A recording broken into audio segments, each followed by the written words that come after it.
Okay, so here's my reference images. I think this is the most time consuming part is I can get so involved in reference images. It takes me weeks on Pinterest just looking at images, saving them, forget about my project. But I'm gonna make this guy out of foam. I got this at the Dollar Tree near my house. It's a wonderful Dollar Tree. They have so many good items here than any other Dollar Tree that I've been to. But we're going to actually use the floral green foam. And we're just basically going to shape out the stones that I want, or the gate, stone gate that I'm going to want to make. Oh, and here I already made the gate. So I did this off camera. I did this yesterday, but basically what I got also at the Dollar Tree is I got some floral wire. It's the thicker kind. Right now they're really hard to find. I've been trying to go it's been 3 months and I still haven't seen any, but luckily I had leftover, and you can tell because it's green and some purple. But you want to get the thicker kind to do the base, or the main structure. And then I have also a thinner wire that I use, also floral wire, to do all the little other details of the gate. I'll probably end up having to spray this guy gray or silver. And now I'm just going to go ahead and measure the stone that I want to make towards the gate, so that they have the shape and the height that I need. And so I'm going to go ahead and cut it here with my huge bread knife. And then just you'll see that I'm just going to glue it on to get the basic shape, a bunch of boxes. And then after that, I'm going to carve it with that bread knife to somewhat the shape that I want.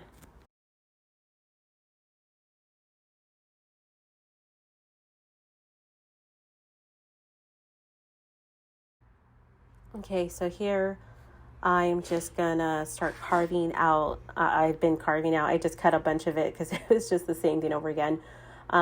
It's so easy. Right now I'm using clay tools. You don't have to. You can use. Earlier I was using a pin. Again, you can use anything sharp. You can use end of a pencil, the end of a paintbrush, an X-Acto knife if you want to keep going with that. And again, your fingertips, just to get that shape that you're looking for. And then again, after I do this, I'll go ahead and show you the mix that I did. I ended up doing this gray. I just got black and white and added Mod Podge to it to help you cover that, carving that you just did.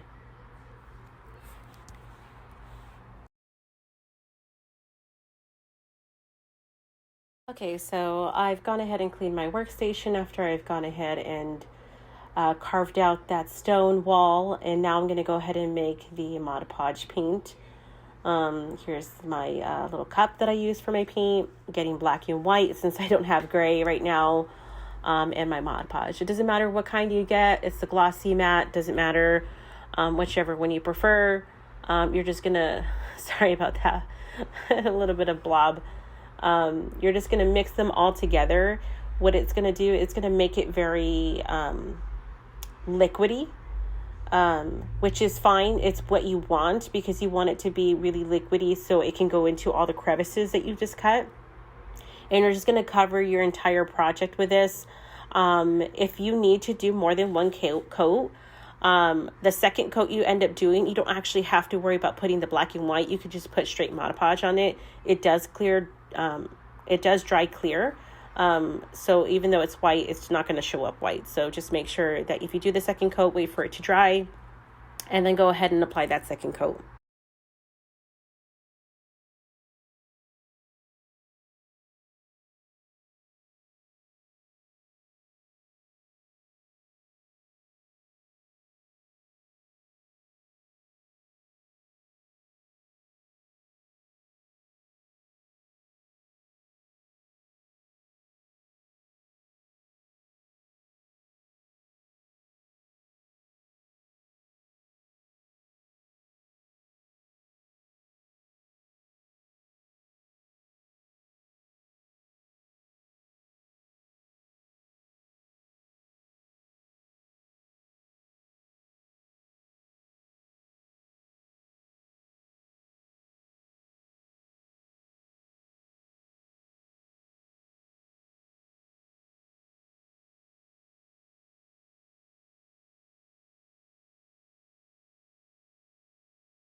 Okay, so I'm not going to bore you with the painting process. I finished painting it. I actually painted while I was waiting for that to dry. I painted the gates already silver. And so then I'm going to use, I actually bought some more wire. I had to buy it at a hobby store just because they didn't have any more at the Dollar Tree, which is fine because it ended up being great. I don't have to worry about painting it. I'm going to use these to connect the gate to the stone wall. And then that way I can go ahead and put all of it together here. Okay, here we go. That's what it ends up looking like. I just got to glue it together. I did put a little bit of that thin wire to kind of make sure it stays there. I'm going to glue this on the base that I make anyways, but just to make sure. But there you go. And so now I got to make a second one.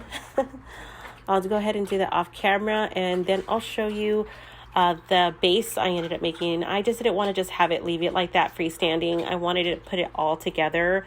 So I'm going to use an extra floor mat that I have laying around. I'm going to get the base of Jack's house, put it on top so we can kind of measure to see what kind of shape we need to make. I'm thinking cylinder or round. Here we go. Here's the base for Jack Skellington. And I actually made this guy with that same green foam, the Florafoam. I just stacked it, cut it, and then I went ahead and painted it with that mix of paint and Mod Podge. So here's one of the floor mats that I have. I have a scrap here. I'm going to go ahead and put the base on it, kind of play around where the positioning of everything. Once I get what I want, I'll kind of trace it with my pencil or pin, and then cut that out with my X-Acto knife.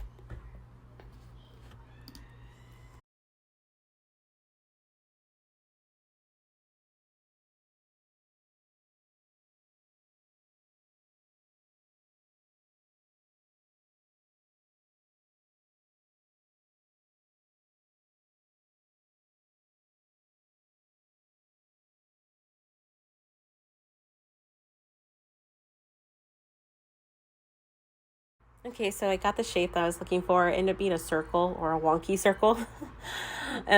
With the style that I'm going with the Tim Burton, I'm okay with a wonky style. It's supposed to be wonky. That's one of the great things about crafting, is that if you're going to go with a style like that, it's so easy. I'm not a perfectionist. I hate perfect lines. I hate having to make perfect lines. So this is a perfect project for me. So I'm going to go ahead and finish cutting up the circle. I'm going to also probably carve in some stone, and I'm going to actually use my my Dremel machine. If you don't have one, you can use an X-Acto knife to cut it and use a heat gun, but it won't look as stone. It's just going to look like little bricks almost, because it's not going to give you that real nice look that I'm going to get here. But if you have a Dremel machine, you just want to drill in some stone textures and then heat it with a gun, and then we'll be able to apply the base here.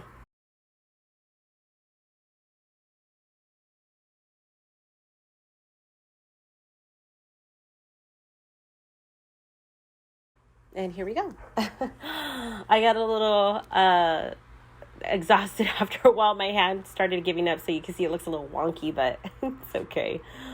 The Dremel machine was just vibrating so much, and my hand gave out. But I'm not worried about the center because the base is going to be there and covering it. I'm going to actually glue it on there. You're going to use your heat gun to get away, again, those peach fuzzes from your foam, heat seal it, bring out all the textures on the cut side for the stone. And then after that, I'm just going to go ahead and glue the base and everything else that I want to. Eventually, I do want to, it's going to keep going. I'm just making the initial base, like the initial houses or structures, but I am going to probably add some fake snow, add Christmas lights, Christmas trees, maybe some wreaths on the houses to make it very Christmas. It's supposed to be the scene from the end of The Nightmare Before Christmas when Santa comes and says Happy Halloween and Jack says Merry Christmas, and the snow starts falling and all the characters start singing What's This? It's supposed to be the transition from Halloween to Christmas.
And here's the finished project. Again, finished house build, but I'm still going to add all the other elements to it. I hope you guys like it. I'll probably post some videos of it in the dark with lighting, and then later on with all the Christmas decor.